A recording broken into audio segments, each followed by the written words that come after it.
Today I have a project for those frugal fishermen out there. I'm going to show you how to turn an ordinary kitchen spoon into a spoon lure. Now the first thing you're going to want to do is find some eye protection. The economics of this little project won't work out too well if you make a trip to the eye doctor. After you have eye protection on, the first thing you'll need to do is get a hacksaw and cut the handle off the spoon. You're going to want to cut it as close to the spoon itself as possible, and once you get about halfway through cutting it, the handle will probably break off on its own. You just bend it back and forth till it breaks. The next thing you need to do is file or sand down the sharp edges where the handle was. You can use a file, or if you have a grinder, that works even better. If you use a grinder, you'll find that there's still a few sharp edges when you're done, so you'll have to use a file to finish up probably anyway until it's all smooth.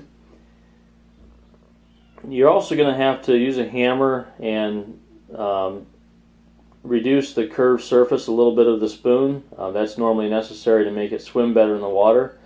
You might have to experiment a little bit to get it exactly right so it will go through the water as it's supposed to. Once you've done that, now you're ready to drill a hole on each end of the spoon. And I use something like an 1/8 inch bit or even something a little smaller, and try to get it right at each end of the spoon. Once you have the holes drilled, you need to attach a split ring to each end, and one of those will be to attach your line to, and the other one will be to use to attach a treble hook. Normally you can find split rings for sale at either a hardware store or a tackle store.